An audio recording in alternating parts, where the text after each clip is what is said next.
주 예수 위에 기쁜 마음으로 나가이라세 주 예수 위에 그의 삶 이루세 즐거우게 주의 사오 위에 자원해서 나가이라세 무엇이나 맡겨주시는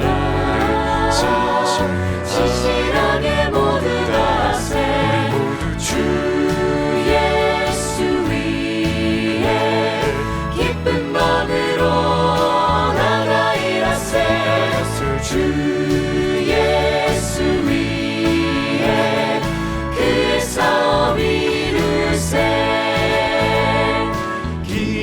기쁨으로 우리 주의 사랑 만민에게 나가 전하세 아버지의 영광이신 예수 복음을 거저주시네 주 예수 위에 기쁜 마음으로 나가이라세 주 예수 위에 그의 삶 이루세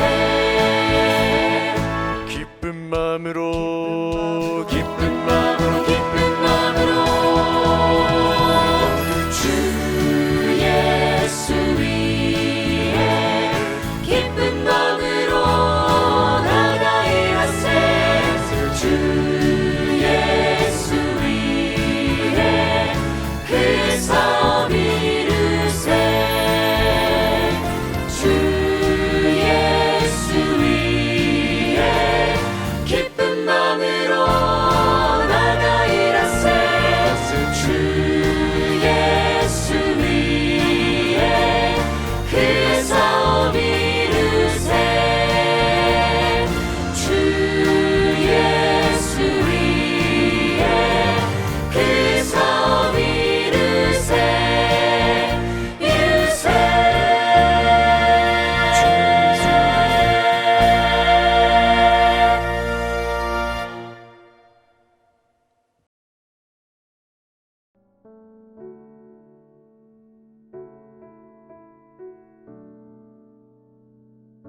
하늘에 계신 하나님 아버지, 화창한 날씨 속에서 건강하게 한 주를 잘 보내게 해주셔서 감사합니다. 온라인 예언 전도회가 시작되었습니다. 이번 한 주 동안 다시 한번 하나님의 사랑을 느끼고 전할 수 있게 도와주세요. 이 전도회를 통해 저희뿐만 아니라 주님을 알지 못하던 사람들이 말씀을 듣고 그들에게 새로운 희망이 되어 하나님께 돌아올 수 있게 해주세요. 코로나19로 인해 여러 어려움 속에 있어 직접 만나지는 못하지만 하나님의 말씀이 잘 전달될 수 있도록 인도해 주세요. 또한 말씀을 전하시는 권정현 목사님에게도 성령을 부어주시고 전도의 기간 동안 아프지 않도록 인도해 주시길 예수님의 이름으로 기도드렸습니다. 아멘.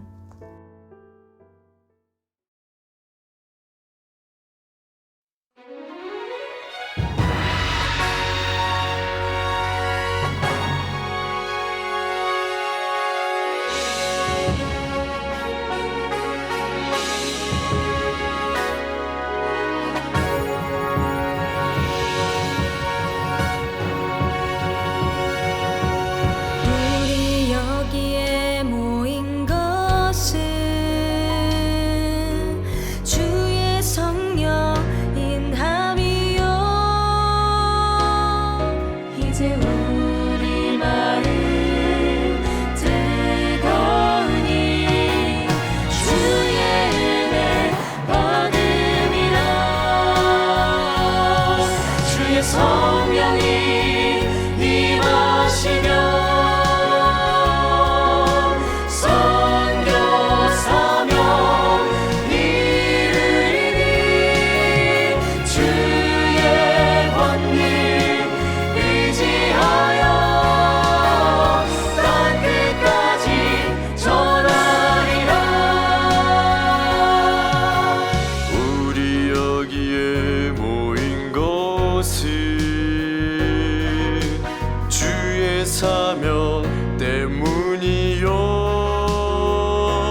이제 우리 소망 넘치니 주의 재림 고대하네.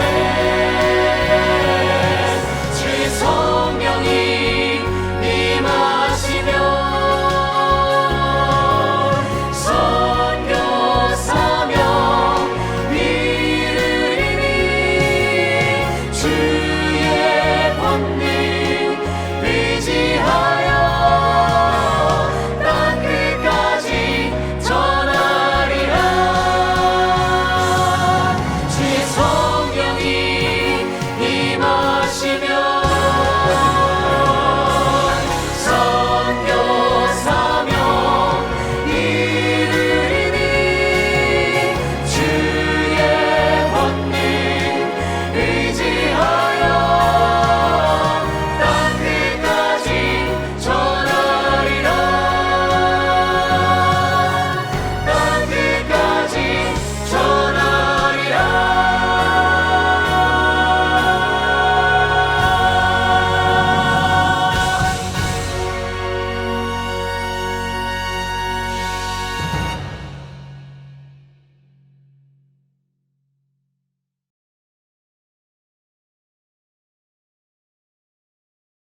우리 아버지 하나님의 거룩한 자녀 여러분, 안녕하셨습니까?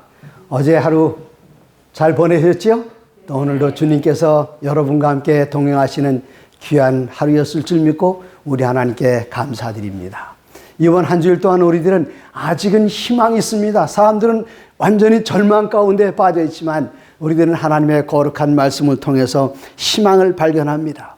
옛날 바벨론 땅에 포로로 붙잡혀갔던 다니엘 선지자, 그가 완전 절망 가운데 있을 때에 예레미야가 기록했던 선자의 글을 읽으면서 그는 희망을 발견했습니다.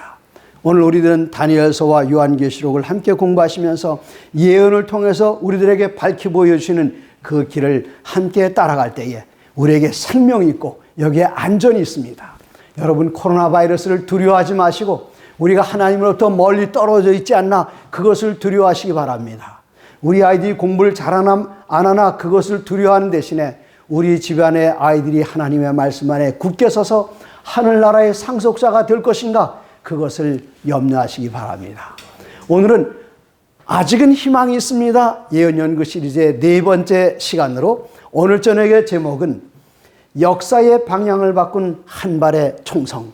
중세 유럽 온 세상을 통치하던 한 거대한 세력이 있었습니다. 누구도 거기 항거할 수 없었고 그 세력은 그 나라의 왕들을 세우기도 하고 황제들을 폐하기도 했습니다.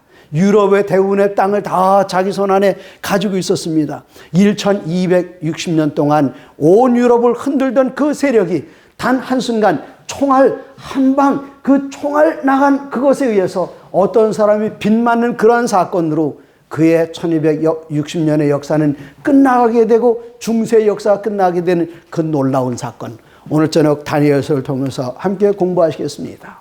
다니엘서는 두 부분으로 나눕니다.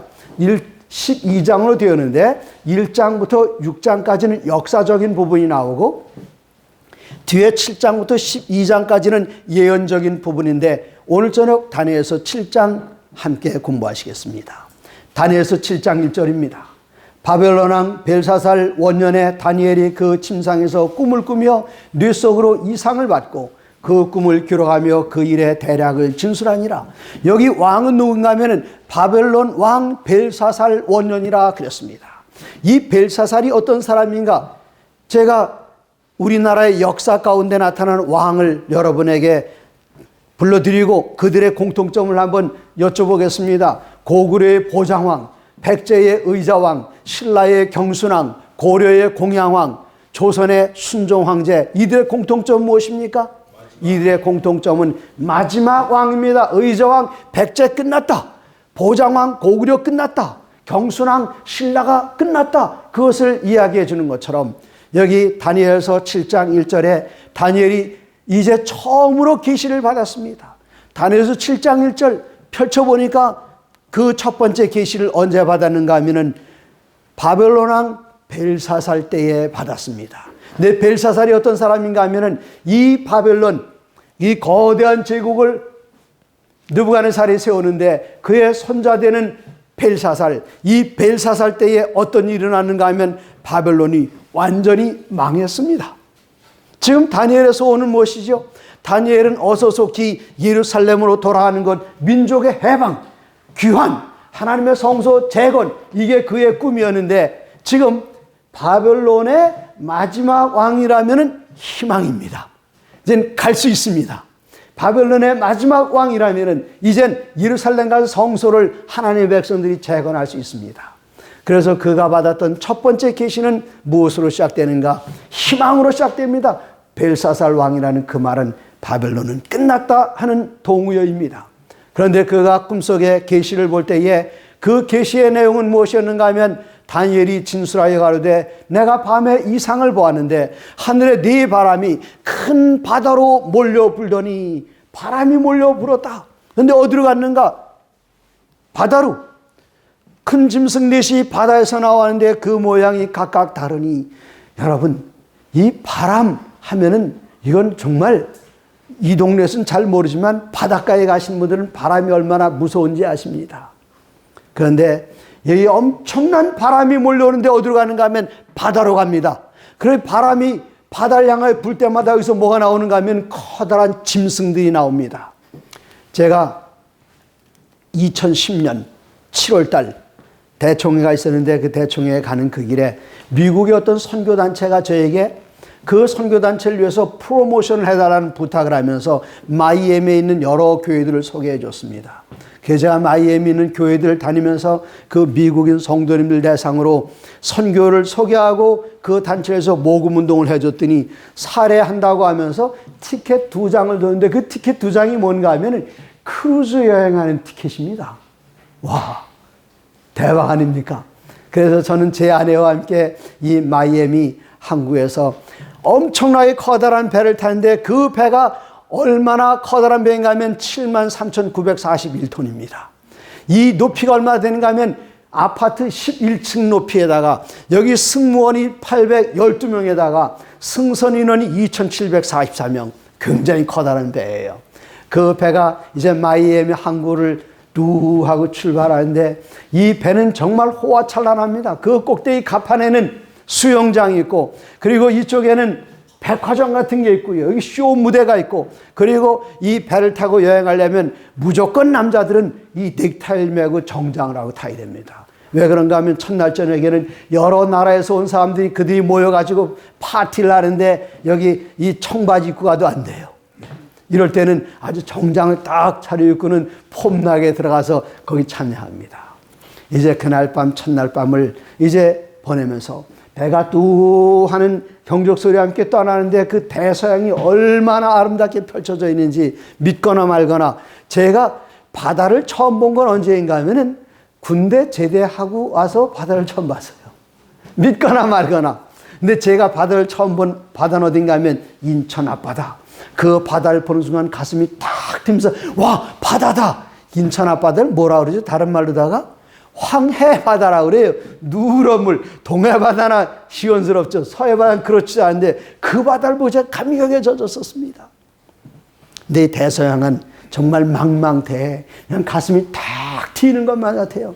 그날 밤 배에서 잠을 잘 자고 이튿날 아침 제가 일찍 일어나서 가판 위에 가보니까 아무도 없습니다. 동쪽을 보니까 눈에 뵈는 게 아무것도 없이 그냥 수평선이에요. 남쪽으로도 서쪽으로도 북쪽으로도 뱅글뱅글 돌아가면서 아무리 둘러봐도 주위에 보이는 게 없습니다. 그때 제가 느낀 것은 가슴이 탁 트이다, 환하다 그렇게 느꼈던 것이 아니라 해방이다 그런 것이 아니라 목을 조이는 것처럼 바다에 갇혔구나. 그러면서 밀려오는 생각이 하늘에 날아가는 비행기도 없고 옆에 지나가는 다른 배도 없는데 이때 만일 태풍 같은 허리케인 같은 엄청난 바람이 몰려와서 이 배를 흔든다면 어제 저녁에 살 때는 이 배가 엄청나게 커다란 배인 줄 알았는데 아침에 느낀 느낌은 주위에 뵈는 게 아무것도 없으니 그때 느낀 것은 문자 사자성어 그대로 일여편주입니다.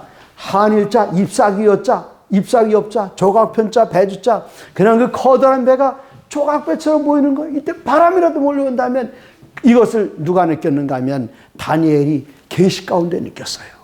그가 평안하게 있는 줄 아는데 갑자기 엄청난 바람이 몰려옵니다. 어디로? 바다로요. 그런데 바다로 몰려볼 때마다 바다에서 뭐가 나오는가 하면 짐승이 나오는데 그 짐승을 영어 성경에 짐승을 영어로 뭐라 그러죠? 애니멀이라고 나오질 않았어요. 여기 뭐라고 나오는가 하면은 미녀와 야수, 네. 야수, 비스트, 네. 괴수들이 나오는 겁니다. 괴수들. 근데 그 괴수들이 나오는데 그 모습을 보니까 첫 번째 짐승이 나타나는데 그 짐승의 모습이 어떤가 하면 다니엘서 7장 4절에 첫째는 사자와 같은데 독수리의 날개가 있었다. 그냥 사자만 봐도 무서운데 들짐승 중에 왕 사자, 날짐승 중에 왕 독수리, 이 두 개를 합쳐는 여러분 그런 동물 보신 적 있습니까? 남서울대공원에 이런 거 있어요? 없어요? 이런 건 전 본 적이 있어요. 어디서 봤는가 하면은 제가 어렸을 때 대전에서 나오는 비사표 성냥이라는 성냥과에 있었어요. 그런 거 비사표 성냥 기억하시는 분 계십니까? 거기 사자가 있고 사자 뒤에 이 독수리 날개가 두 개 이렇게 있습니다. 네. 이런 동물은 없어요. 근데 이 성경에 보면은 이 짐승은 무엇인가? 다니엘서 같은 7장에서 뭐라고 말하는가 하면 바다에서 일어난 네 짐승은 네 왕이요 그랬습니다. 바다는 무엇인가? 많은 무리와 열국과 백성과 방언이라. 요한계시록 17장 15절에 사람들이 많이 사는 곳들을 바다라고 이야기했습니다. 바람은 무엇인가? 풍운하라는 말이 있죠. 우리나라 말에도 풍운이 일어난다 그런 말 있죠. 전쟁, 사변이 일어나는 것을 풍운이 일어난다 그러는데 바다를 향하여 큰 바람이 몰려 붑니다. 이때에 한 짐승이 나오는데 이때 산수 문제 하나만 수학까지는 아니고요. 1 더하기 1이 몇이냐 그렇게 물어보면 이 앞에 어린 학생 1 더하기 1이 몇이죠? 하면은 어린아이는 2라고 대답할 거예요. 엄마가 가르쳐 줬습니까? 그러면 엄마에게 물어볼게요. 1 더하기 1 더하기 1은 몇이죠? 3이라고 대답하시면 틀린 겁니다. 왜 그런가 하면 1 더하기 1, 남한과 북한이 남한 더하기 북한 하면은 남북통 1이 되잖아요. 그럼 고구려 신라 백제 세 나라가 합쳤으면은 삼국통 뭐죠? 그것도 1이에요. 그래서 바람이 한번 몰려 불 때마다 이 주위에 있는 모든 나라들이 이 나라 더하기 저 나라 다 합쳐 보니까 1이 되는데 그 나라가 여기 첫 번째 강국으로 등장하는 그게 바로 첫 번째는 사자로 나타나 있었습니다. 제가 시카고에서 3년 동안 살면서 목회를 한 적이 있는데 이 시카고에 가면은 유명한 박물관이 있어요. 시카고 대학교 안에 오리엔탈 인스티튜트라는 옛날 그 고고학 박물관인데 거기 가보면은 뭐가 있는가 하면은 그 바벨론 정문 이시타르 게이트에서 부조, 여기 새겨놓은 것들을 그걸 부조라고 그래요. 영어로 릴리프라고 합니다. 그걸 그대로 떼다가 딱 갖다 놔뒀어요. 성경에 나오는 그대로로구나. 거기 보니까 사자가, 늠름한 사자가 있고, 느부갓네살 때 만든 벽돌이 아니라 타일. 우리말로 타일은 뭐라 하죠? 타일이라고 합니까? 그 타일을 붙여놨는데 완전히 누런 사자에게 날개가 쫙 있어요. 사람들이 날개인지 잘 몰라요. 그래서 전 성경을 읽었기 때문에 압니다. 그래서 사진기를 들고 딱 찍으려고 했더니 거기 저 박물관에서 큐레이터가 막 달려서 찍지 말라 그래요. 왜 안 됩니까? 그랬더니 이게 진품이라는 겁니다. 제가 찍었을 것 같아요? 안 찍었을 것 같아요? 2500년, 이땐 2500년, 지금 이건 맞습니다. 2500년 동안 들판에 있던 것을 미국 사람들이 떼다가 갖다 놔두는데 2500년 전 직사광선 태양빛을 그대로 받아도 아무런 이상이 없는데 제가 찍는다고 뭐 덧날 일이 있겠습니까? 그래서 제가 찍어왔어요.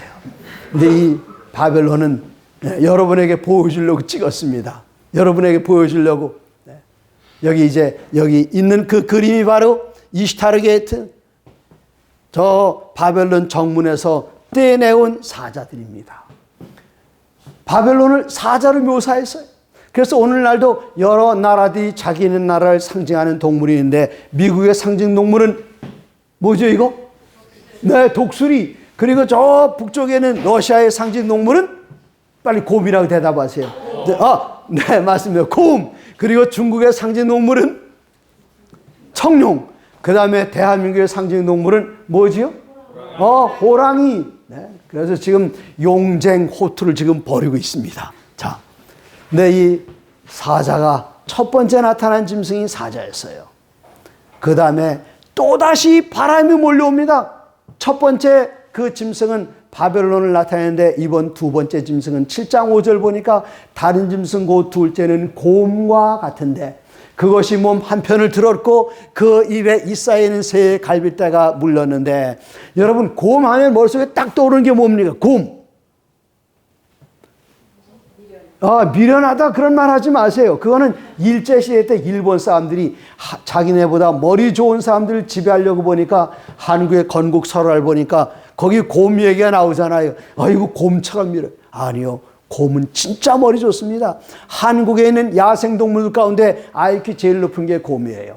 제가 이런 얘기를 메릴랜드에 가서 집회 때 했더니 거기 계신 김근혁 장로님이라는 분이 북한에서 오신 분이신데 권 목사 말이 맞소. 근데 뭐가요? 곰이 탁월하다는 겁니다. 그러시면서 하신 말씀이 이 북한에서는 곰을 사육하는데 농사 짓는 집에서는 소 몇 마리 기르는 것보다 곰 한 마리가 훨씬 낫답니다. 왜 그런가 하면 농산물 다 이제 추수해가지고 묶어 놔두면은 곰은 직립보행이 가능하기 때문에 딱 들어가지고 착착 가서 갖다 넣어두는 거예요. 근데 제가 어렸을 때 제 할머니께서 뭐라 그러셨는가 하면 곰이 보는 데서 아기를 자장자장하면 안 된다 그러셨어요. 왜 그런가 하면 엄마가 밭에 일하러 나갈 때에 애를 누가 봅니까? 곰이 봐요. 그럼 곰은 아이의 요람을 흔들어 줍니다. 근데 애가 울기도 하고 그래요. 이 곰이 난처해요. 근데 그날 저녁 때 엄마가 들어와서 아기가 잠을 버채느라고 앙앙거리고 울고 있으면 이 엄마가 어떻게 하는가 하면 이 오름 앞발로다가 아이한테 자장자장 해주니까 그 다음날 아이가 울 때에 이 곰이 어떻게 하는가 하면 아기를 왼손에 안고 자장 해주는 겁니다. 그래서 곰이 볼 데서 애기 자장하면 안 된다 그랬어요. 애를 봐줄 정도의 IQ 높은 동물이 이 곰인데 또 김근혁 장로님께서 뭐라고 말씀하시는가 하면 이 곰은 앞으로 전진할 줄만 알지 뒤로 후퇴하는 법이 없다. 자존심이 있어서. 그 곰을 잡을 때 어떻게 잡는가 하면은 이 골짜기를 타고 겨울에 스키 타고 내려갑니다. 그리고 곰을 향해 창을 던져요. 그럼 곰은 창을 받으면 창이 이쪽으로 들어왔으면 이렇게 빼내야 되는데 곰은 자존심이 있어서 이렇게 빼지 않고 안으로 집어넣어요. 안으로 집어넣어서 뒤로 뺍니다. 그게 곰이에요. 그런데 성경에 뭐라고 그랬는가 하면은 성경에 메대와 바사의 법, 에스더서에 뭐라고 말했는가 하면 변개치 아니하는 그 법이 악법이라 할지라도 이 법은 악법은 분명해. 왕이 생각하기엔 악법이야. 그래도 이건 안 바꾸는 겁니다. 한 번 만든 것은. 그래서 이 악법이다 그러면 이걸 없애버리는 대신에 어떻게 하는가 하면 이것보다 상위의 법을 하나 더 만들어요. 근데 에스더서 얘기가 그거 아닙니까? 이스라엘 사람 다 죽여라. 그 다음에 나중에 또 상위의 법이 나와서 하만도 죽게 되고 그 민족이 다 죽게 되지 않습니까? 이게 페르시아예요. 그래서 성경에 나타난 이 두 번째 짐승은 어느 나라인가 하면 곰으로 묘사된 나라 페르시아를 상징하기에 적당합니다. 그 다음에 세 번째 동물.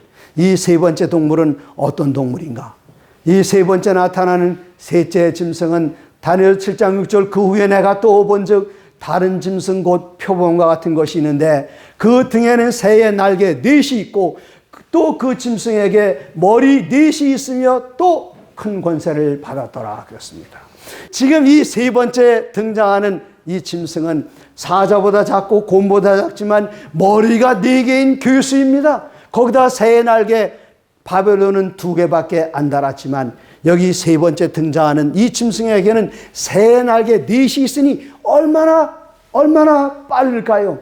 세 번째 등장한 나라는 첫날 저녁에 공부하셨던 것처럼 머리로 금으로 묘사되었던 바벨론, 그 다음에 은으로 묘사되었던 메디아와 페르시아, 이 나라에 이어서 세 번째 일어나는 그 나라 그리스의 헬라 제국의 알렉산더 더 그레이트, 알렉산더 대왕은 22살의 왕이 돼서 33살에 죽을 때까지 11년 동안 저쪽 마게도니아에서 동쪽으로 달려가는데 이것을 다니엘서 9장에서는 뭐라고 그랬는가 하면 그 발이 수염소가 와서 발이 땅에 닿지 아니하며 그랬습니다.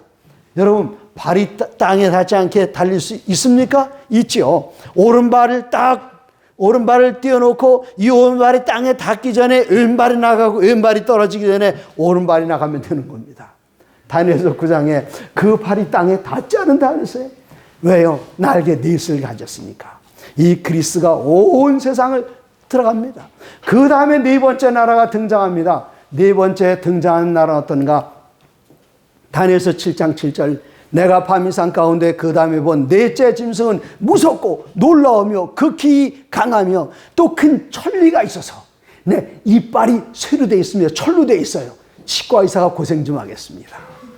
또 큰 천리가 있어 먹고 부서뜨리고 그 나머지를 발로 밟았으며 이 짐승의 전에 모든 짐승과 다르고 어떻게 다른가? 이 짐승은 10개의 뿔을 가지고 있었습니다. 10뿔. 그럼 이 짐승은 어떤 짐승인가? 이 짐승은 이 땅에서 나는 넷째 짐승인데 지중해 연안에 있는 모든 땅들을 다 손 안에 집어넣습니다.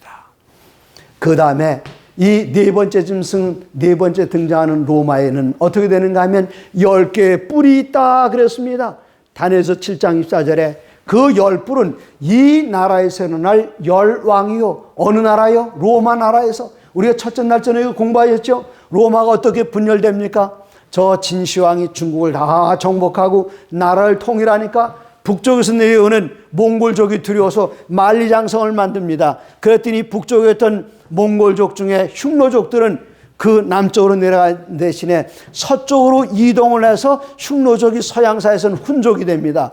그리고는 저 유럽 북쪽에 있는 게르만 민족을 공격하니까 게르만 민족은 거기서 견디지 못하고 남쪽으로 게르만 민족의 대이동을 해서 서로마 제국의 10개의 영토를 나눠 가지면서 나라들을 세웠어요. 어쩌면 이렇게 성경이 정확하게 이렇게 정확하게 성취됩니까? 이렇게 여러 나라로 갈라졌는데 그 다음에 어떤 일이 일어나는가 하면 그 후에 여러 나라로 갈라진 그 다음에 그 후에 하나가 이런 날이니 11번째 뿔이 나타납니다.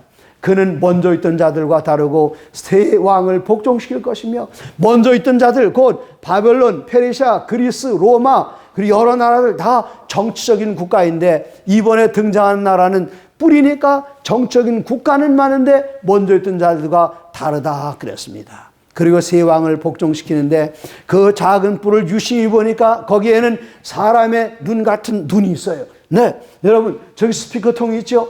저게 사람의 진짜 눈 같은 게 있어가지고 두리번 여러분 보신다면 얼마나 무섭겠습니까? 여자분들 화장실에 갔는데 몰래 카메라 쓰면 얼마나 무서워요. 이건 몰래 카메라보다는 더 무서운 겁니다. 사람의 눈 같은 눈이 있고 또 입에서 큰 말을 하였느니라. 온 세상을 호려합니다. 나중이라는 작은 뿔이요. 그러면 먼저 있던 자들과 어떻게 다른가? 어떻게 다른가 하면 지금 여러분께서 여기 보고 계시는 것은 서울시내 전화번호부입니다. 요즘은 서울시내 전화번호부 안 만들어요. 네. 요새 뭐 집에 전화도 없습니다. 다 사람마다 개인이 1인 1개의 전화기를 가지고 있기 때문에 옛날 전화번호부인데 여기 전화번호부에 가만히 들여다보니까 아하 이건 뭔가 하면은 우리나라에 와 있는 외국 대사관들입니다. 그 대사관들이 하면 한 국가를 대표하는데 여기 왼쪽에 보시면은 여기 중간 바로 위에 로마 교황청 대사관이라 있습니다. 교황청 대사관? 그냥 종교단체인 줄 알았는데 대사를 주고받는 하나의 국가입니다.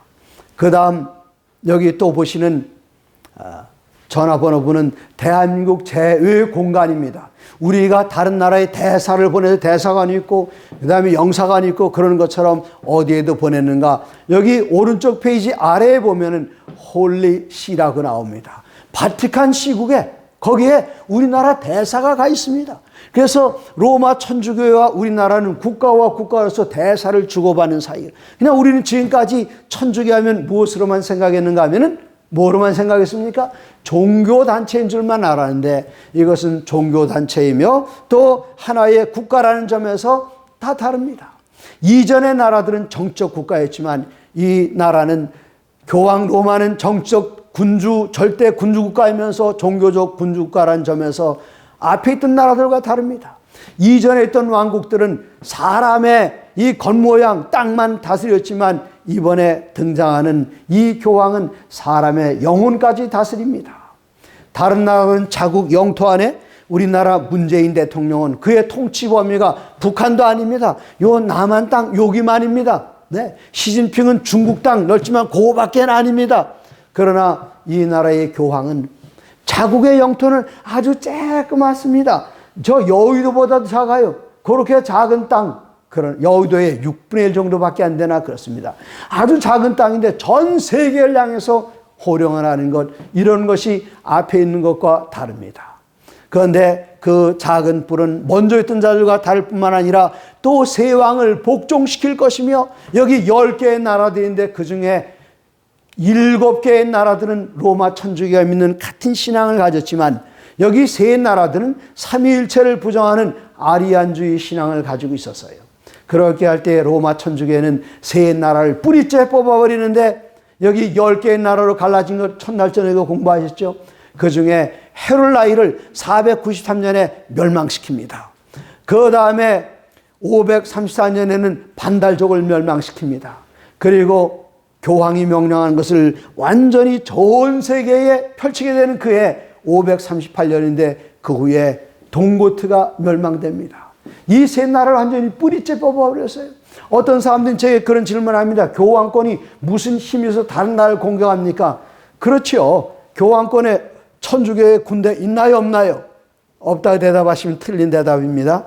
지금 그 성 베드로 성당에 딱 가면은 그 옆에 교황 있는데 들어가는 그 입구에 창을 들고는 탁 이러고는 사람 둘이 있어요. 누군가 하면은 스위스 군의병들이 서 있습니다. 군대 맞아요. 근데 그 군대 가지고 다른 나라를 정복 못 합니다. 그런데 이 손자병법에 뭐가 있는가 하면 이이제이라는 말이 있어요. 뭐라고요?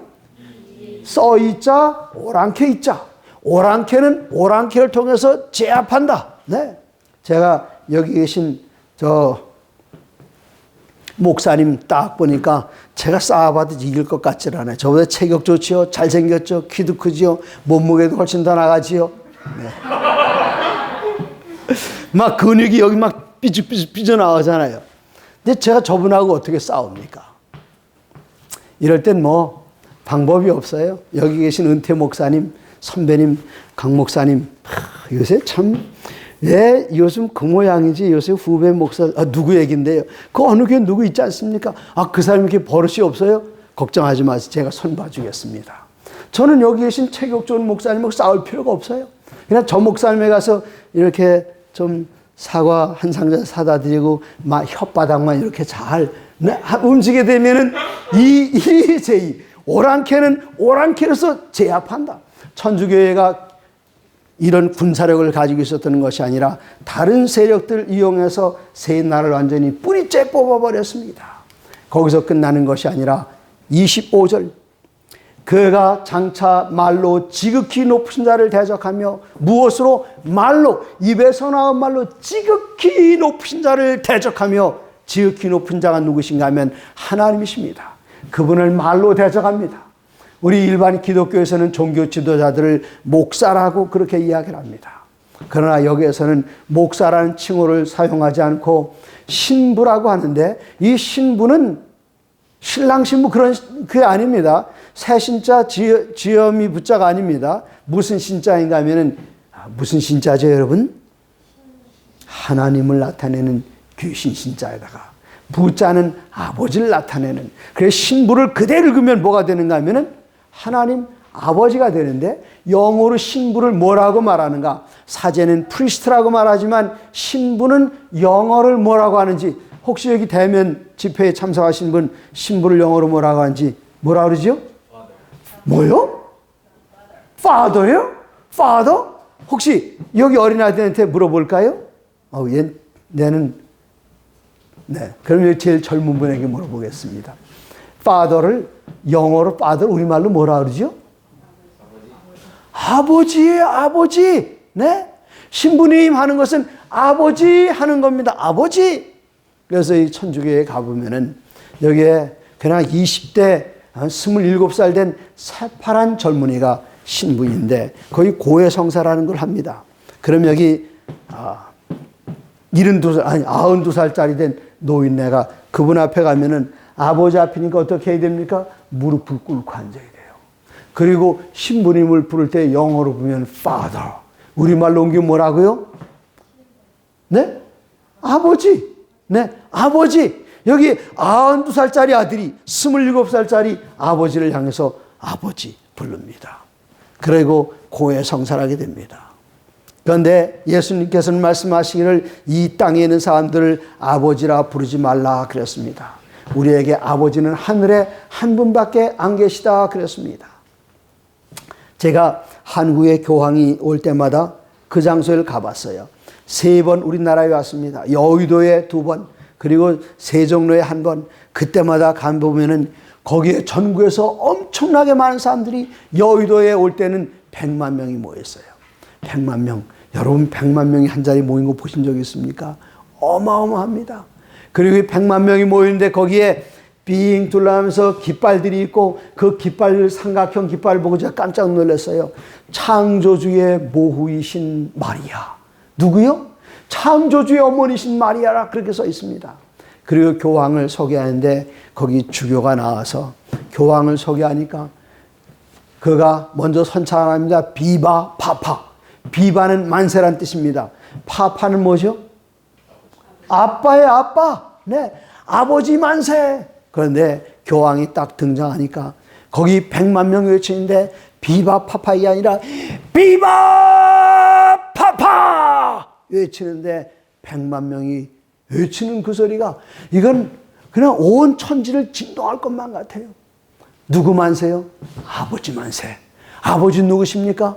예수님께서 우리에게 가르쳐주신 아버지가 계시는데 그러므로 너희는 이렇게 기도하라. 하늘에 계신 우리 아버지요. 우리 아버지는 하늘에 한 분밖에 안 계시는데 이 종교단체에는 지도자들마다 다 Father입니다. 아버지입니다. 하나님께서 그 모습을 보시고 기뻐하실까요? 저는 그렇게 생각하지 않습니다. 그 다음에 25절 이어집니다. 그가 장차 말로 지극히 높은 자를 대적하며 또 지극히 높은 자의 성도를 괴롭게 할 것이며 지극히 높은 자의 성도를 괴롭게 할 것이며 여기 이태리 지도가 있습니다. 로마에서 231km를 쭉 올라가면 북서쪽으로 가면 시엔나라는 도시가 있는데 그 시엔나 도시에 여기 아름다운 그 캄파 광장이라는 광장이 있습니다.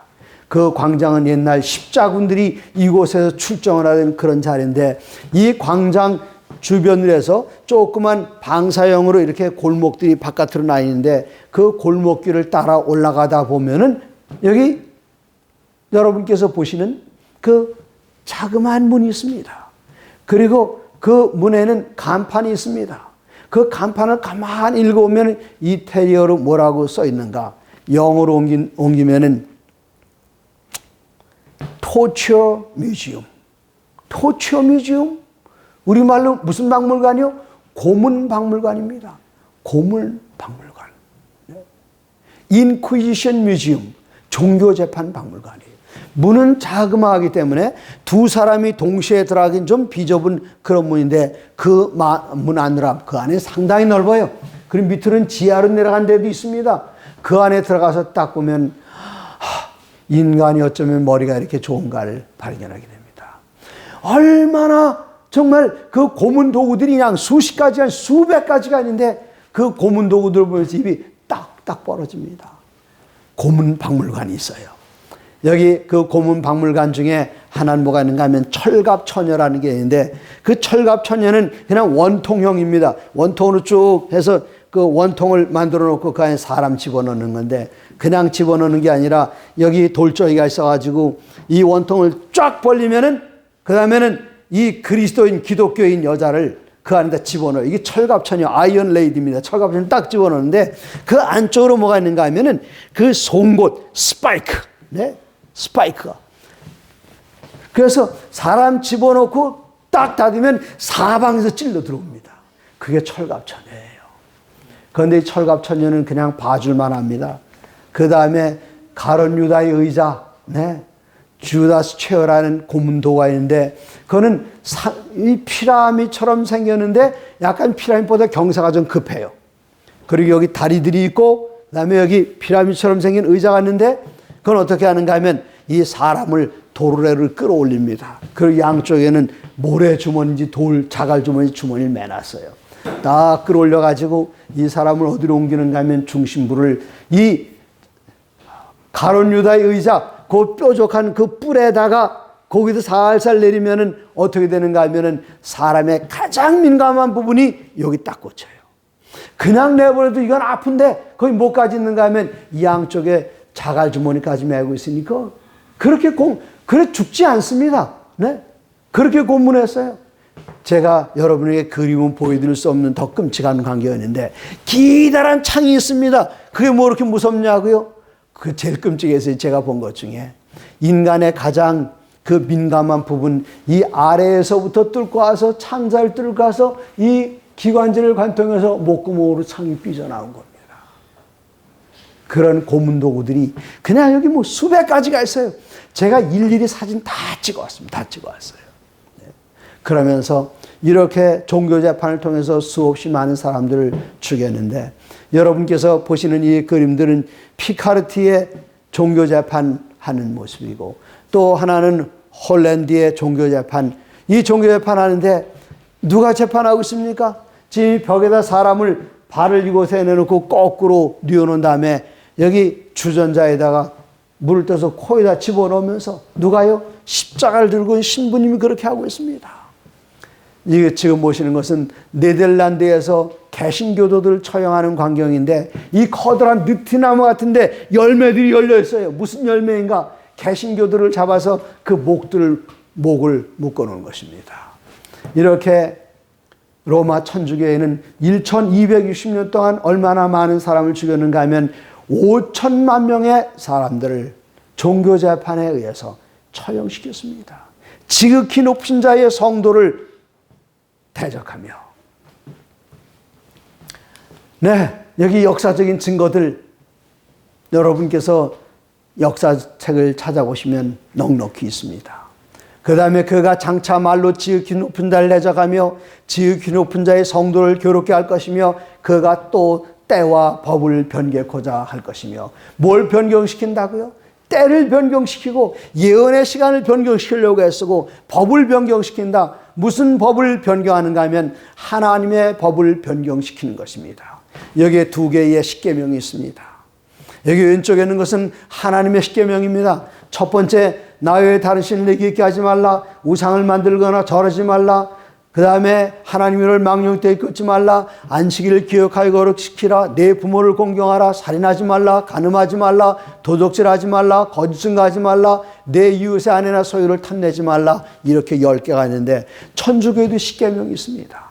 이 십계명을 우리가 알고 있는 성경에 나오는 그대로가 아니라 천주교의 십계명에서는 두 번째 계명이 없어요. 두 번째 계명이 뭐지요? 우상을 만들거나 절하지 말라. 네. 여기 성 베드로 성당에 가면은 395개의 성상들이 있습니다. 그들은 성상을 숭배합니다. 성상 숭배 때문에 천주교에 갈라져서 나간 게 동방정교입니다. 그 로마 천주교의 법에는 십계명에는 우상을 만들거나 절하지 말라. 그게 없어요. 그래서 어디 가든지 천주교가 있는 곳에 가면은 적어도 하나나 둘 이상은 있는데 마리아 상이 있습니다. 예수님의 상이 있습니다. 어디 하나 다 있어요. 그런데 10계명에서 한 계명을 빼버리니까 9개밖에 안 남았죠. 10계명을 맞추려고 하다 보니까 10번째 계명 내 이웃의 아내나 소유를 탐내지 말라를 내 이웃의 아내를 탐나지 말라. 그 다음에 내 남의 재물을 원하지 말라. 이게 둘로 갈라서 10개의 짝을 맞춰놨습니다. 그런데 아예 없애버린 것보다 더 심각한 게 있어요. 그건 뭔가 하면은 제가 전라도 광주를 가야 되는데 경부선 타고 쭉 내려가다가 뭘 봐야 되는가 하면은 여기 방향 표지판을 봐야 되는데 전라도 광주 했는데 가다 보니까 계속 가다 보니까 어디로 가는 거예요? 삼천포로 가는 겁니다. 왜 그랬죠? 누군가가 표지판을 이렇게 살짝 돌려놨기 때문에.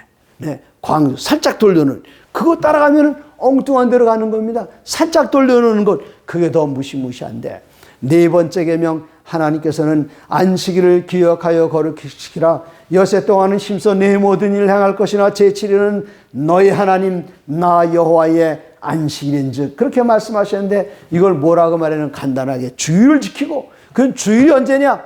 7째 날이 아니라 주일 중 첫 번째 날 일주일 중 첫 번째 날 예수님 부활하신 날 기념한다. 그렇게 하면서 안식일을 7째 날에서 주일 중 첫째 날로 바꿨습니다. 회심자를 위한 가톨릭 교리 문답서를 보면은 피터 가이어맨이라는 분, 저 뉴욕에 계신 분이 만든 책입니다. 여기에 문답책이에요. 안식일이 어느 날이 안식일이냐? 답, 토요일이 안식일이다. 그러면 우리는 왜 토요일 대신에 일요일을 지키는가? 답, 천주교는 말하기를 가톨릭 교회가 라오디게아 종교회에서 그 존엄성을 토요일에서 일요일로 옮겼기 때문이다. 누가 옮겼다고요? 천주교회가 옮겼다고 그렇게 이야기하고 있습니다. 여기 가톨릭 사전 4권 153쪽에는 가톨릭 교회는 안식일을 일주일 중 7째 날인 토요일에서 첫째 날인 일요일 날로 변경한 후 십계명의 셋째 계명을 고쳐 일요일을 주일로 지키라고 하였다. 천주교가 하는 이야기입니다. 지금 여러분께서 보시는 이 책은 우리나라 저 천주교 서점 어디든지 가도 다 살 수 있는 책입니다. 박도식 신부님이 쓰신 책인데 여기도 보면은 개신교도 송량과 또 천주교 박 신부님과 서로 토론하는데 이 송량은 뭐라고 말하는가 하면 오직 성경만으로 그랬더니 여기 박도식 신부님이 송량에게 묻습니다. 그러면 성경에도 없는 왜 주일을 지키고 있느냐? 이 자매가 대답을 못해요. 여기 책에 프린트된 대로 보면 뭐라고 말하는가 하면 이것은 가톨릭 전통에서가 아니면 절대로 찾을 수가 없다. 왜 그런가 하면 로마 천주교회가 그 존엄성을 안식일 토요일에서 일요일 날로 옮겼기 때문이다.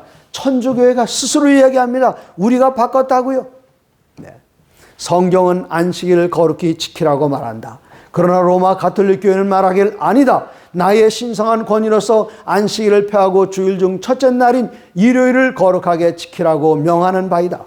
마지막으로 말하노니 교회 전통은 성경보다 위에 있다고 선포하는 바이다. 우리는 우리의 교리를 전통에 기초하는 것이다. 그렇게 스스로 이야기합니다. 하나님의 거룩한 십계명, 이 거룩한 십계명 중에 특별히 안식일은 하나님께서 뭐라고 말씀하시는가 하면 안식일을 어떻게 지키라고요? 기억하여 지키라. 여기 10개의 계명들 가운데 기억하라 하는 말은 4번째 계명밖에 없습니다. 왜 기억하라고 그러죠? 잊어버릴 가능성이 있으니까. 왜 기억하라고 하죠? 중요하니까. 선생님께서 한 학기 동안 잘 가르쳐 주시고 시험 보기 전에 요점 정리를 해 주십니다. 그리고 요점 정리를 해 주시면서 교과서 펴라. 몇 쪽, 몇 번째 줄, 그거 중요하니까 시험에 나올 수 있다. 여기다 뭐 하라고요? 밑줄을 쫙 걸어. 잊어버리지 말고 잘 기억해라. 10가지 계명 가운데 4번째 계명에만 기억하라. 그렇게 말씀하셨습니다. 엿새 동안은 내 모든 일을 향할 것이나 제7일은 너희 하나님 나 여호와의 안식일인즉. 그럼 왜 지켜야 하는가? 연인 엿새 동안에 나 여호와가 하늘과 땅과 바다와 그 가운데 모든 것을 만들고 그때 너도 만들었다. 제7일에 쉬었음이라. 그러므로 나 여호와가 내가 이 모든 것 다 만들었기 때문에 이것을 기념해서 나 여호와가 안식일을 복되게 하여 그날을 거룩하게 하였느니라. 제가 어제 말씀드렸던 대학원에서의 그 교수 잭 두칸 박사님, 이분이 유대인으로서 우리하고 성경 읽는 게 달라요. 우리는 성경을 읽을 때에 감동 밑줄 쫙 하면서 말씀을 음미하는데 유대인들은 성경을 읽을 때에 숫자도 세보시나 봐요. 네. 그래서 이분이 뭐라고 얘기하시는가 하면 십계명은 단어가 모두 몇 개의 단어로 되어 있는가 하면 163개의 단어로 되어 있다. 몇 개요? 163개. 그런데 첫 번째부터 세 번째까지는 몇 개의 단어인가 하면 67개의 단어입니다. 그리고 5번째부터 10까지 10번째 계명까지는 41단어입니다. 지금 163개의 단어 가운데 1, 2, 3, 3계명은 67단어. 그 다음에 5번째부터 10번째 계명까지의 6개의 계명은 41단어. 어느 계명 하나 빠졌죠? 뭐가 빠졌습니까? 안식일 계명이에요. 안식일 계명에는 단어가 모두 몇 개일까요? 모두 몇 개인가 하면 계명 하나에 55개나 됩니다. 5개. 왜 이렇게 다른 계명 말고 이 한 계명만 그렇게 길게 쓰셨을까요? 4번째 계명 하나가 5번째 계명부터 10번째 계명을 다 합친 것보다 훨씬 더 많습니다. 왜 그랬을까요? 중요하니까. 그러면 여기 10개의 계명들 가운데 그리고 이 163개의 단어들 가운데 맨 가운데 오는 단어가 몇 번째 단어일까요? 이게 왜 중요한가 하면 이 십계명은 옛날 중동에 그 여러 나라들인데 커다란 나라와 작은 나라가 있는데 두 나라가 조약을 맺습니다. 이것을 무슨 조약이라고 말하는가 하면은 봉신조약이라 그렇게 말을 해요. 근데 봉신조약, 십계명이 봉신조약의 형태로 되어 있어요. 앞엔 전문이 있고 뒤엔 결론이 있고 한 가운데는 뭐가 있는가 하면은 그 여러 개의 조문들 가운데 맨 가운데다가 통치자의 도장을 꽝 찍었습니다. 그러면 십계명 여기 163개의 단어들 가운데 맨 가운데 오는 세 단어가 무슨 단어인가 하면 81번째 단어가 하나님입니다.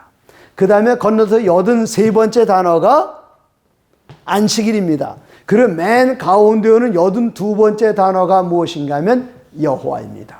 한글 성경에는 너희 하나님 나 여호와의 안식일인즉 그렇게 얘기해서 한 가운데 나오는 단어가 여호와이고 앞뒤에 나오는 단어가 하나님과 안식일입니다. 그래서 제가 하고 싶은 얘기는 뭔가 하면은 이것은 큰 나라와 작은 나라의 봉신조약의 문서의 한 가운데 도장을 찍는데 그러면 하나님의 인장이 뭐냐 이겁니다. 하나님의 인장 맨 가운데 찍혀있는 게 뭐냐?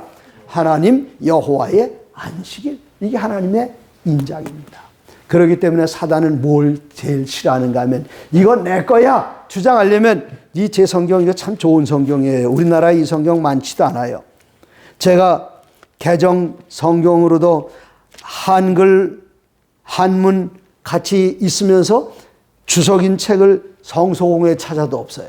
그 어디 가면은 한 권 남아 있을 거다 그래서 제가 거기 가가지고 사왔는데 가죽이 아니라서 제가 가죽을 또 제본에 씌웠습니다. 이렇게 중요한 걸 잃어버리면 안 되잖아요. 그래서 여기다 뭘 딱 찍었는가 하면 이게 뭐지요? 네? 누구 거죠 이거? 이거 제 겁니다. 그런데 누가 가서 이거 내 건데요? 하고 싶은 사람이 있으면 어떻게 하면 되는가 하면 이것만 쭉 찢어버리고 이것만 찢어버리고 다니면은 제가 이 성경 돌려달라고 할 수 없어요. 하나님의 것 어디다 도장을 찍으셨는가 하면 맨 한 가운데에다가 꽝 찍으신 것 그것을 아주 살짝 비틀어 놨어요. 제가 제 아내와 처음 만났을 때에 전화번호를 받아요. 요즘 청년 전화번호 딴다 그러죠? 네, 전화번호를 땄습니다. 4322047. 그랬더니 제 아내가 4322047이라고 불러주는데 제가 알았다고 나중에 전화하겠다고 그랬더니 제 아내가 뭐라고 말하는가 하면 전도사님 적으셔야죠. 제가 이 여자에게 얼마나 관심 있는가를 보여주기 위해서 그건 적지 않고 여기다 새겨두겠다 그랬어요.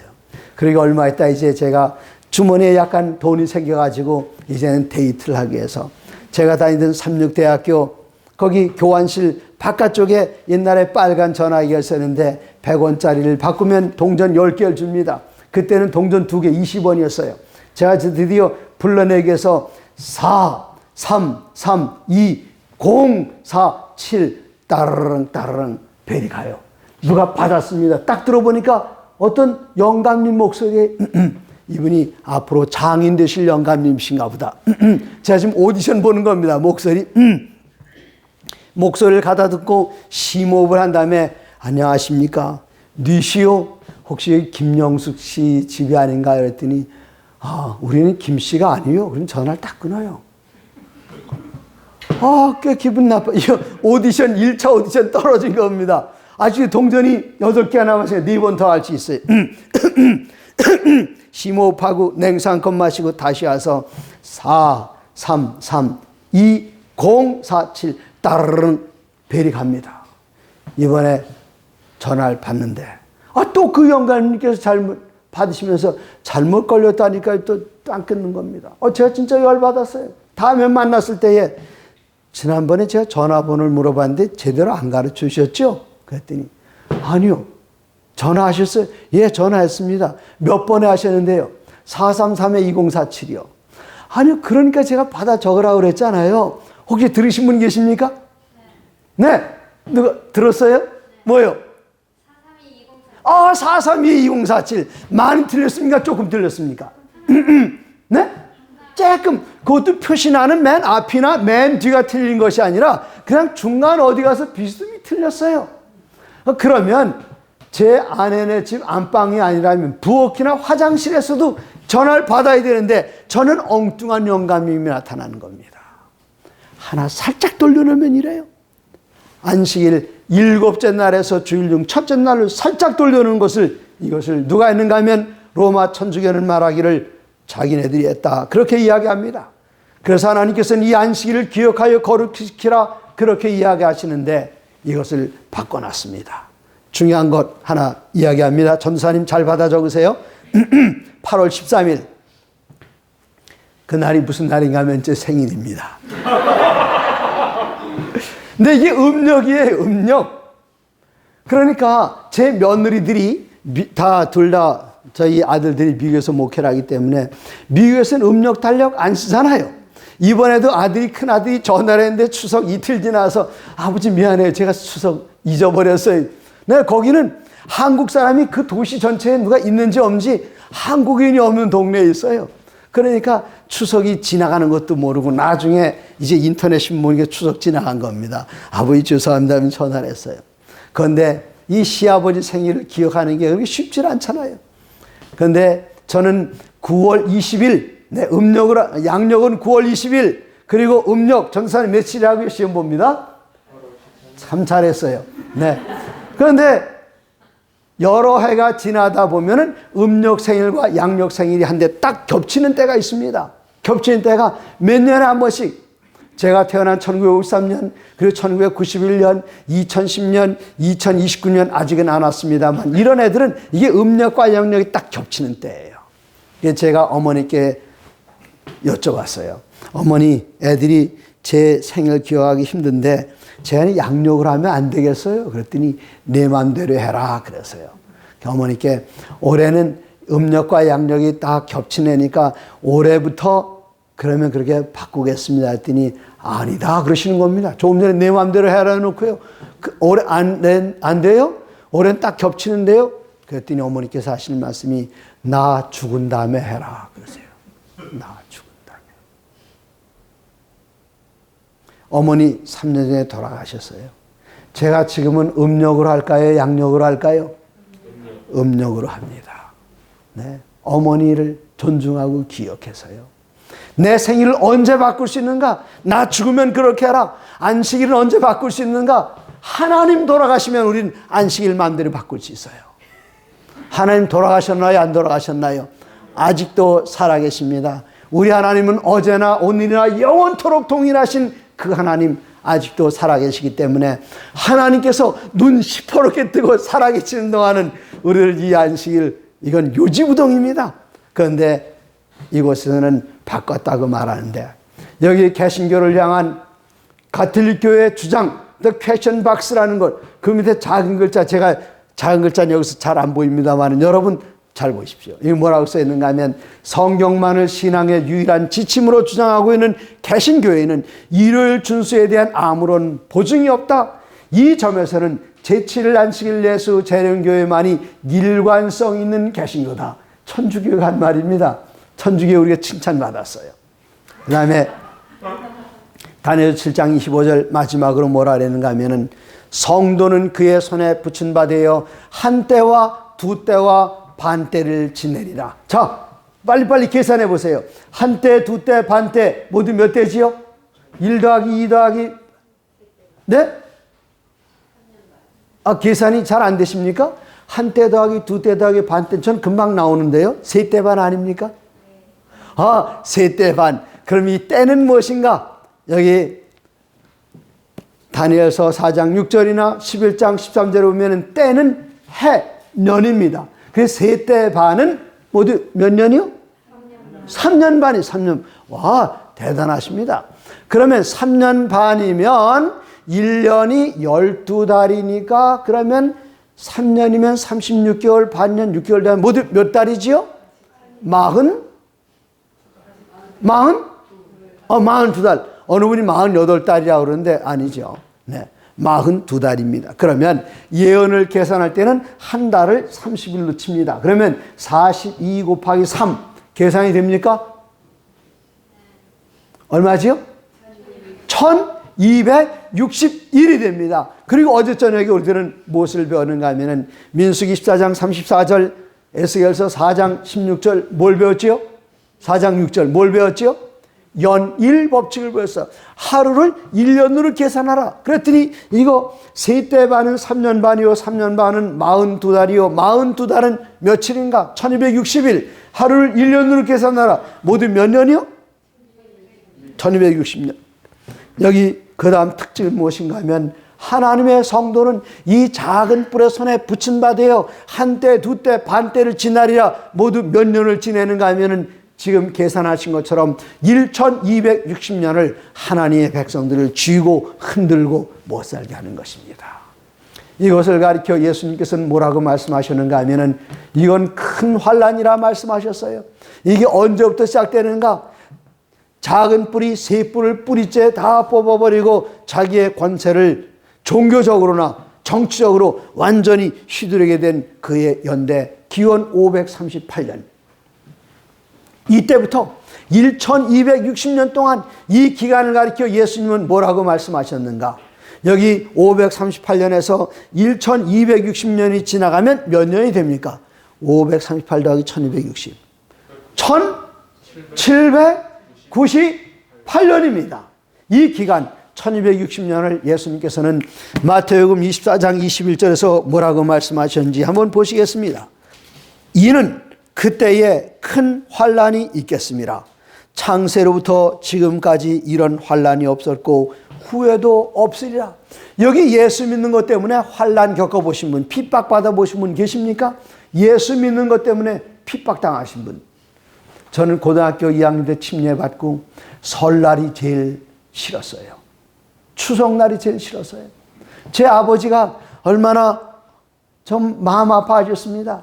왜 그런가 하면 제가 어려서부터 집안에 제사를 지낼 때면 축을 읽었어요. 그냥 집안 제사 아니라 저 시제는 5대조 이상 옛날 조상들, 까마득한 조상들에게 제사 지내는 거 친척들이 많이 옵니다.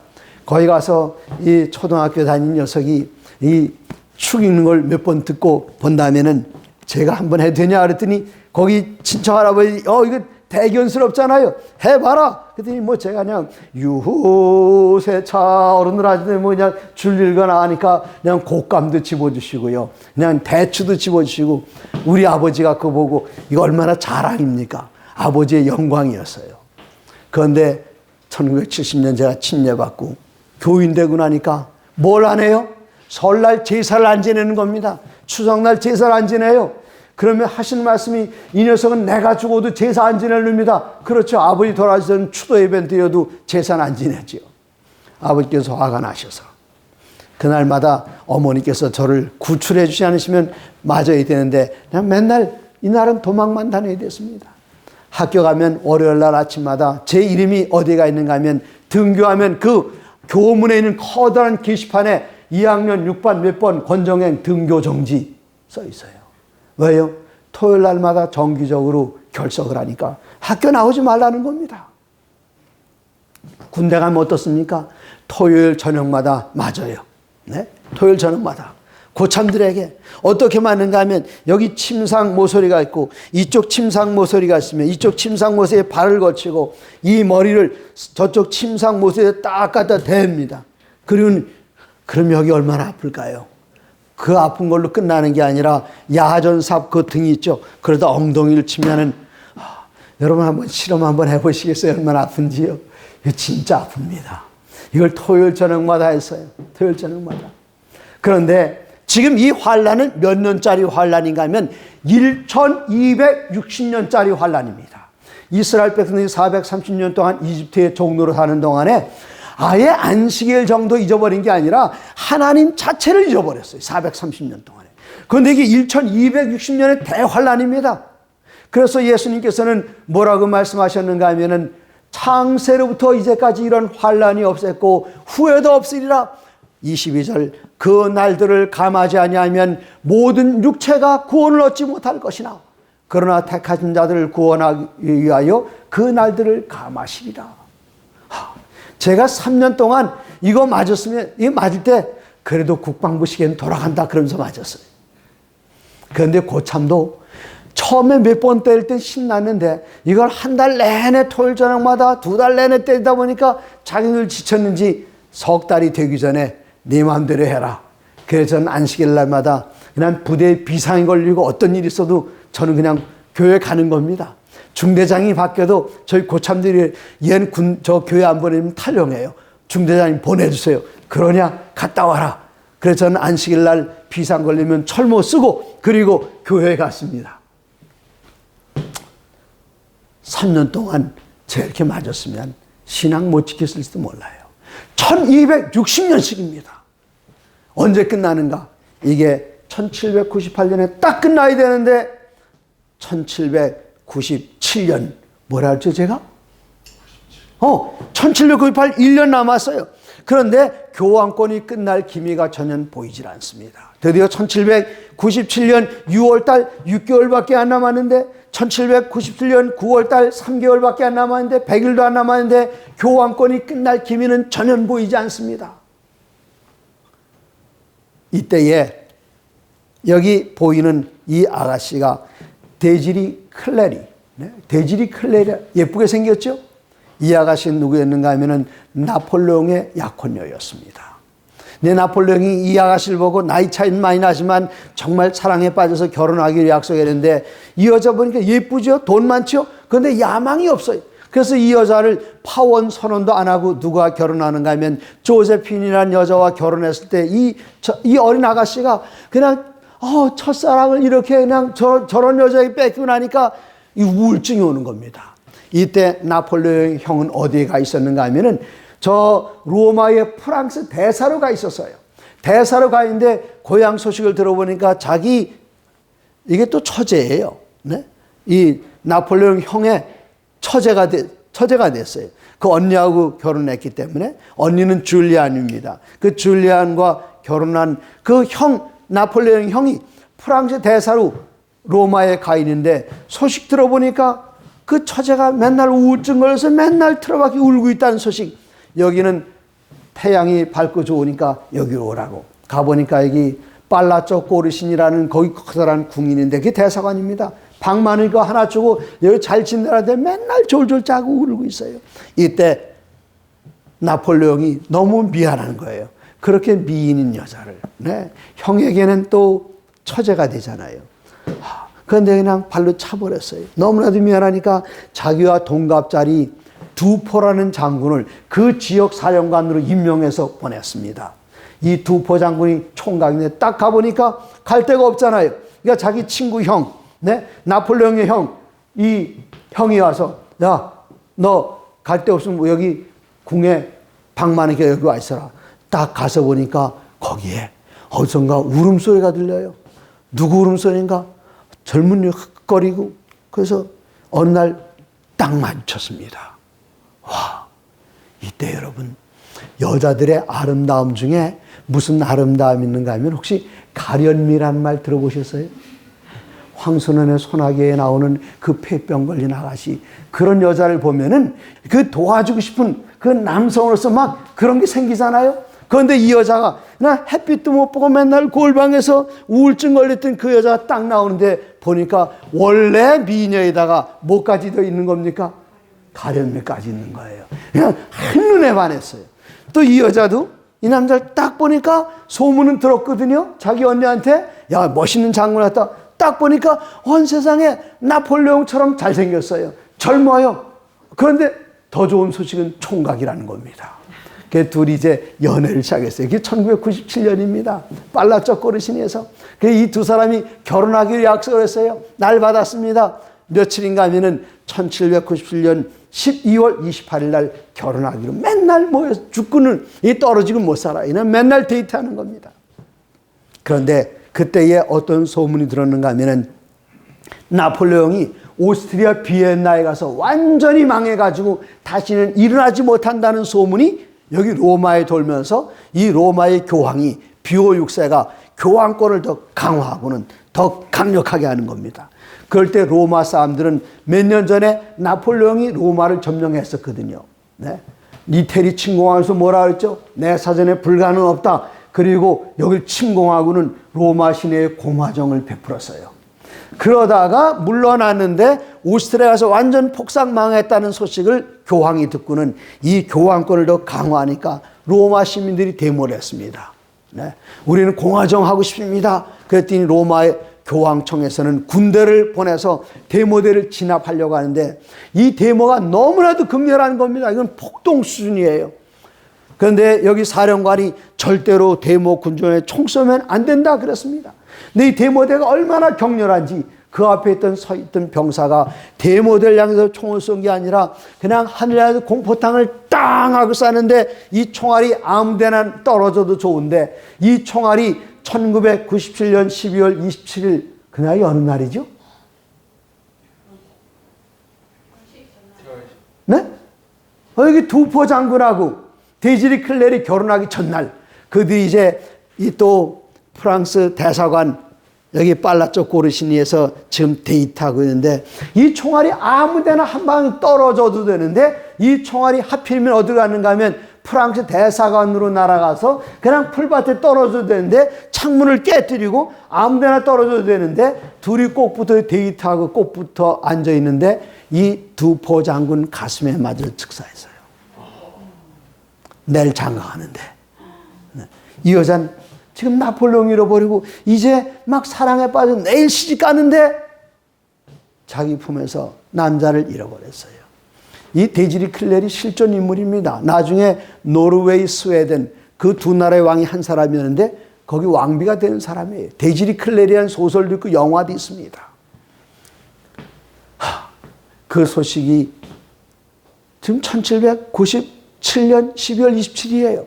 한 달 있다 소식이 어디 가는가 하면 프랑스에 갔습니다. 나폴레옹이 그 소식을 들었어요. 그 소식을 듣자마자 내가 사랑하던 그 여인, 내가 사랑하던 그 친구 다 불행하게 됐어요. 그 지역에 프랑스 장군 누가 있느냐 찾아봐라 했더니 누가 나타나는가 하면 그 지역에 버티어라는 장군이 있다는 것을 알고는 버티어 장군에게 명령을 내립니다. 지금 즉시 교황청에 가서 교황을 사로잡으시오. 그래서 여기 교황은 나이가 지금 82살이에요. 이제까지 교황들 가운데 가장 오랫동안 교황으로 있던 이 교황 비오 6세가 그날 기원 1798년 2월 15일 그날은 어떤 날인가 하면 자기가 교황으로 즉위한 것을 기념하는 82살의 노교황이 신나서 있는데 그때 버티어 장군이 들어왔습니다. 어디로 들어왔는가? 시스티나 성당. 여러분 시스틴 채플 아십니까? 거기서 뭐 하는 데지요? 교황 선거하는 데입니다. 거기 천정에 뭐가 있지요? 미켈란젤로의 그림. 여기 이러고 있는 그림이 있죠? 천지창조의 그림. 네, 하나님께서 아담창 바로 그 방에서 지금 오케스트라 연주하면서 지금 교황 즉위를 기념하는 것을 하고 있는데 버티어 장군이 군합발로 들어가서 그 82살 된 노인네, 우리나라 지금 83살입니다. 지금 83살도 노인이지만 옛날에 83살은 더 노인네였어요. 이 사람을 딱 붙잡은 게 1798년 2월 15일. 그러면서 무엇이 끝나는가? 그날 오후에 그는 어디로 가는가 하면은 캐피톨라인 언덕. 이 로마에는 7개의 언덕이 있는데 그 캐피톨라인 언덕 그 옆에는 지금 로마 시청이 있습니다. 그 언덕에서 이태리 사람들을 모아놓고는 그는 선언했습니다. 여기 이태리 점령군 프랑스 최고 사령관을 명령한다. 오늘로써 교황권은 끝났다. 그리고 로마의 공화정을 선언한다 하면서 천주교 1260년 동안 지상권을 누리던 그게 끝났다는 것을 거기서 선언했습니다. 다니엘서 7장 25절 여기에서 어떻게 끝날 것인가? 바로 총알 하나가 교황권을 마침내 끝냈습니다. 이게 7장 25절입니다. 7장 25절 어떻게 시작되죠? 그가 지극히 높은 자를 말로 대적하고 지극히 높은 자의 성도를 괴롭게 하고 때와 법을 변개시킬 것이며 성도는 그의 손에 붙인 바 되어 한 때와 두 때와 반 때를 지나리라. 교황의 지상권이 거기 나타나고 있지만 이게 몇 절이라고요? 7장 25절입니다.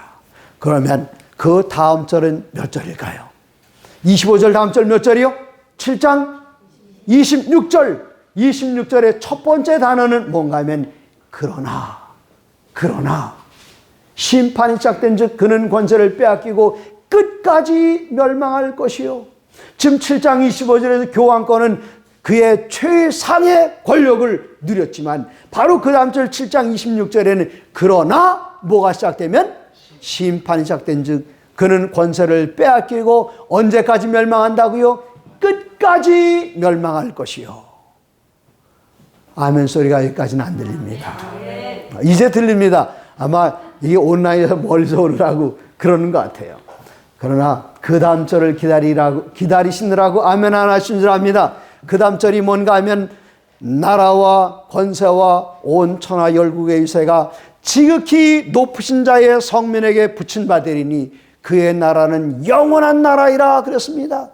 나라와 권세와 온 천하 열국의 위세가 누구에게 돌아가는가? 지극히 높은 자의 성민에게 돌아간다. 성민이 뭔가? 거룩할 성자 백성민자입니다. 거룩한 백성이 누군가? 하나님께서 거룩하게 하신 백성입니다. 누가 거룩한 백성인가? 에스겔서 20장 12절에 보면 또 나는 그들을 거룩하게 하는 여호와인 줄 알게 하여 하나님께서 한 백성을 거룩하게 하셨습니다. 그리고 이 백성이 거룩한 줄 알게 하시려고 무엇을 주셨는가 하면 내가 내 안식일 주어 그들과 나 사이에 표징을 삼았었노라. 무슨 표징이요? 거룩한 백성 만든 표징. 뭐를 주셨다고요? 넌 내 거룩한 백성이야.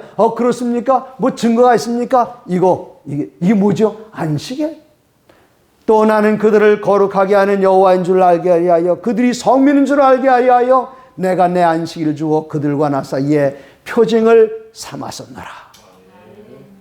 여러분 이제까지 이 이야기를 들으시면서 그 세력이 강한 세력인 것 같지만 운명쥐어진 세력입니다. 심판은 시작됐습니다. 1844년 10월 20일부터 하늘에서 심판이 시작됐어요. 그는 끝까지 멸망할 것이요 권세를 빼앗기고 이 모든 권세, 이 모든 나라는 누구에게 주어질 것인가? 지극히 높은 자의 성민에게 붙인 바 되리니 그 나라는 영원한 나라라. 그 성민은 어떤 사람들인가 하면 성민의 표로 하나님의 안식일을 받아 지키는 그 백성들이 성민입니다. 누가복음 12장 32절에 이렇게 말씀하셨습니다. 적은 무리요 무서워 말라 너희 아버지께서 그 나라를 너희에게 주시기를 기뻐하시느니라. 오늘날 안식일 지키는 무리들이 작은 무리입니다. 그런데 예수님께서는 적은 무리요 무서워하지 말라 너희 아버지께서 그 나라를 너희에게 주시기를 아까워하시는 것이 아니라 기뻐하신다고 말씀하셨습니다. 여러분 환난은 곧 끝나게 될 것입니다. 어려움도 곧 지나가게 될 것입니다. 성경에 약속의 말씀이 있습니다. 그 권세는 단 총알 한 방 빗나간 엉뚱하게 떨어진 유탄에 의해서 그 권세는 1260년 동안 온 유럽을 통치하던 그 권세는 한순간에 끝나고 말았습니다. 어쩌면 이렇게 드라마틱하게 극적으로 끝날 수가 있습니까? 하나님의 예언의 말씀은 정확합니다. 여러분 하나님의 말씀대로 사시고 하나님께서 우리에게 주신 이 귀한 안식일을 지키기로 결심하시면서 저 영원한 하늘의 성민으로서의 지위를 획득하시기 바랍니다. 주님께서 그 나라를 여러분에게 주시기를 기뻐하십니다. 기도하시겠습니다. 하늘에 계신 아버지 하나님, 우리에게 주신 놀라운 말씀을 인하여 감사드립니다. 성경 말씀이 어쩌면 이렇게 정확합니까? 아버지, 이제까지 정확했으니 나머지 예언들도 정확하게 성취될 줄 믿고 감사합니다. 오늘 그리스도 예수를 우리의 구원의 주로서 창조주로서 다시 영접합니다. 주님이시여 오셔서 영원히 우리를 통치하여 주시고 저 영원한 하늘의 임금으로서 우리를 그 나라로 영접하여 주시옵소서. 아버지, 가장 강했던 바벨론도 망했습니다. 페르시아도 망하고 그리스도 망하고 로마 나라도 망했습니다. 그러나 그 국권이 영원토록 다른 민족에 돌아가지 않는 하나님의 나라, 그 나라의 성민으로 우리를 불러주셨으니 감사합니다. 아버지, 흔들림이 없이 이 믿음 지키고 주님 오시는 그날 영원한 하늘에서 우리 주님과 함께 같이 살게 하여 주시옵소서. 남아있는 집회에도 주님 같이 계셔 주시고 이 기별을 들어야 할 나의 사랑하는 친구들, 가족들, 우리가 카톡 메시지를 보낼 때에 그들이 저녁마다 그 카톡 메시지를 클릭하여서 이 기별을 듣고 함께 하늘나라의 소망을 두게 해 주시옵소서. 아직은 희망이 있습니다. 주님 감사드리며 예수님 이름으로 기도드리옵나이다. 아멘. 여러분 대단히 감사합니다. 내일 저녁에는 많은 그리스도인들이 궁금해하는 한 제목을 다루겠습니다. 666이라고 들어보셨습니까? 666 짐승의 표를 하나님께서는 받지 말라고 하시는데 짐승의 표는 무엇인가? 저희들은 성경에 나타난 이 예언과 역사에 나타난 역사적인 증거를 통해서 하나님의 말씀을 함께 살펴보실 때 여러분 궁금해하시는 그 제목 666 짐승의 표, 그것은 과연 무엇이며 우리는 어떻게 해야 하는가? 내일 저녁에 함께 나누시겠습니다. 내일 저녁 7시 반에 뵙겠습니다. 대단히 감사합니다.